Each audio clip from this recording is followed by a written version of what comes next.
Halo semua, saya Felicia Loren dari kelas 12 MIPA 2 dan saya akan menjelaskan tentang dampak-dampak COVID-19 di Indonesia. Nah, tapi sebelumnya saya akan menjelaskan secara singkat bagaimana COVID-19 itu bisa masuk ke Indonesia. Nah, awalnya sejarah coronavirus itu bermula pada laporan pertama wabah COVID-19 yang berasal dari sekelompok kasus pneumonia di manusia di kota Wuhan, Cina sejak akhir Desember 2019. Nah, tanggal paling awal timbulnya kasus itu tanggal 1 Desember 2019. Nah, karena gejala pasiennya ini tuh mirip banget sama penyakit pneumonia, makanya tuh awalnya tuh penyakit ini tuh disebut pneumonia Wuhan sama PERS. Tapi pada tanggal 12 Januari 2020, WHO secara sementara gitu merubah nama virus itu menjadi 2019 Novel Coronavirus atau 2019 nCoV pada 12 Januari 2020. Nah, kemudian secara resmi mengubahnya itu menjadi penyakit coronavirus 2019 atau COVID-19 pada 12 Februari 2020. Nah, bagaimana sih masuknya tuh pas ke Indonesia? Awal kasus pertama itu tuh dimulai pada tanggal 2 Maret 2020. Awal ya Presiden Jokowi itu menyebutkan ada 2 warga negara Indonesia yang positif terjangkit virus corona. Nah, yang awalnya kasusnya itu cuma 2, sampai sekarang itu kasusnya udah mencapai 4,26 juta orang yang udah terjangkit ke virus corona, dan ada 144.000 orang yang meninggal dunia karena virus tersebut.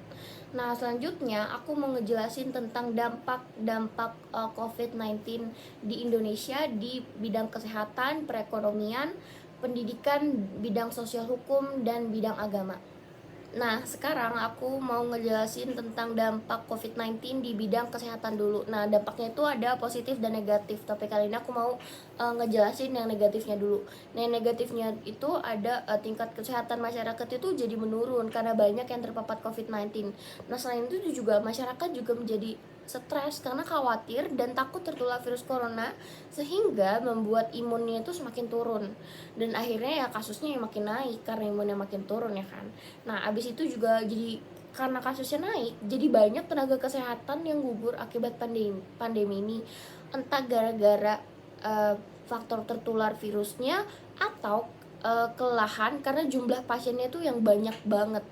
Nah, setelah itu juga tapi masih ada dampak positifnya. Dampak positifnya itu ya jadi kita juga jadi sering jadi makin peduli sama yang lain, jadi kayak saling tolong menolong. Terus juga kita juga lebih menerapkan kayak perilaku sehat, kayak rajin cuci tangan, makan makanannya tuh yang bersih, rajin olahraga, dan lain-lainnya.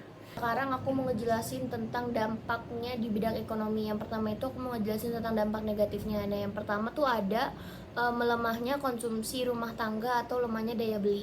Yang kedua ada investasi akan melemah. Nah, ini kenapa? Karena kan COVID-19 ini kan menimbulkan kayak adanya ketidakpastian dan kapan akan berakhir. Nah, ini tuh berpengaruh ke bidang investasinya juga, jadi ikut melemah dan berimplikasi terhadap berhentinya sebuah usaha, dan juga harga komoditas itu juga semakin menurun. Nah, dampak positifnya kita itu kan menjadi makin tertantang gitu loh, makin bertantang untuk berinovasi, dan akhirnya jadi banyak usaha-usaha lain yang muncul karena pandemi ini. Sekarang aku mau ngejelasin tentang dampaknya. Nah, sekarang aku mau ngejelasin tentang dampaknya di bidang pendidikan. Yang pertama tuh dampak negatifnya itu ya anak-anak yang tadinya belajarnya dengan tenang itu jadi terganggu karena kan ada banyak kendala, karena ini juga pandemi ini juga mendadak. Jadi masih banyak kayak sekolah-sekolah ataupun kayak murid-muridnya itu belum siap untuk menerima pembelajarannya itu secara online. Jadi masih banyak kayak kendalanya, terutama tuh di daerah pedesaan yang minim dan rendah tingkat pendapatan ekonominya, karena pembelajaran daring itu kan harus menggunakan kuota internet, belum lagi juga device-nya kayak HP, laptop, dan lain-lain. Dan juga sinyal juga yang seringnya tidak lancar, jadi pembelajarannya juga menjadi semakin terhambat. Nah, dampak positifnya itu di masa pandemi ini tuh Nah, dampak positifnya itu ada di masa pandemi ini kan, jadi kayak kita dapat motivasi buat mencapai tujuan pendidikan Indonesia.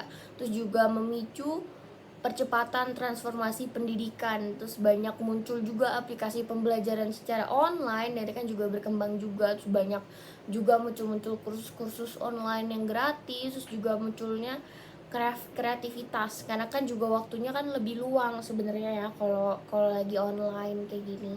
Terus juga adanya orang tua dan murid itu juga mungkin bisa jadi lebih dekat, karena kan orang tua harus mendampingi, dan juga siswa kan jadinya siswa tuh dapat diawasi secara langsung sama orang tua kayak gitu.